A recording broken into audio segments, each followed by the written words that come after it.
My uncle tried turning my brother into his personal lab rat until I exposed him and destroyed his life. Now he's back pretending to care again, and I'm prepared to put him in his grave. My little brother, Timothy, was diagnosed with epilepsy at age 8. As you can probably guess, certain light flashes would trigger his seizures. But what most people don't know is that his diagnosis would sometimes make him extremely numb to emotions too. He'd go days without smiling, crying, or reacting to anything, like someone had switched off his feelings. But gaming was different. When Timothy gamed, something sparked. For those precious hours, he'd actually laugh at wins grown at losses. He was incredible at competitive games, like reaching champion rank in Valorant at age 12. Incredible. His neurologist said the emotional numbing made him tactically perfect.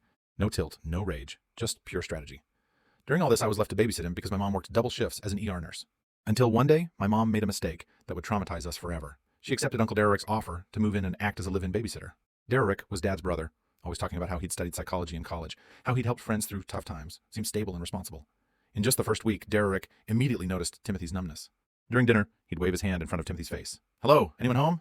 When Timothy didn't react to his jokes or stories, Derek took it personally. "Kid's rude," he told me. "Needs to learn some manners."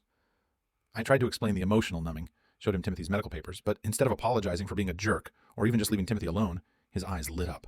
"So he can't feel anything, like anything at all." The way he said it made my skin crawl. I slowly nodded, and from there I made sure to keep a closer eye on Timothy. But I didn't want Timothy to think I thought he was made of glass, or grow up to think he couldn't do anything by himself. So I tried to give him some distance when I could.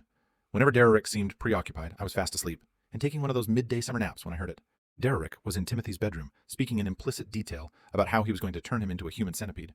I barged in and instinctively went to hold Timothy, who was extremely pale, with a faraway look in his eyes. "What the actual F?" You're welcome," Derek interrupted. "It's exposure therapy. I'm helping him feel again, you ungrateful brat." I felt Timothy's trembling fingers slowly wrap around my hand. Anger boiled my blood. The next evening, when my mom came home from work, I ambushed her. Mom, Derek told Timothy, "Son, whatever it is, I don't want to hear it." I sighed. She kept going. "Derek is a free babysitter. We're lucky to have him. So if he says a few weird things, you have to let it slide."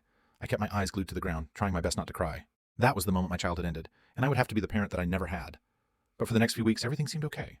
I figured that my mom had talked to Derek, and he had finally decided to stop abusing my little brother. He made it seem so convincing. He'd bring us ice cream and be patient while Timothy took 10 minutes to choose a flavor. He canceled his concert when he found out there would be aggravating flashing lights. Then came Timmy's gaming tournament. It was the Valorant Champions Tour Open qualifiers. There was a $5,000 prize pool for the qualifier stage. I wasn't sure if he'd win, but I reassured him that I believed in him, and I always would. Derek acted supportive, even posting on Facebook about his brave nephew overcoming disabilities. The morning of the tournament, I had to work. Derek promised to help Timothy set up. "I've got something special planned," he said. "Get to make this kid a star." So there I was, putting the fries in the bag at work when my phone started buzzing more than a girlfriend's toy in a long-distance relationship because my Discord exploded with notifications. Timothy was streaming the tournament, but something was wrong.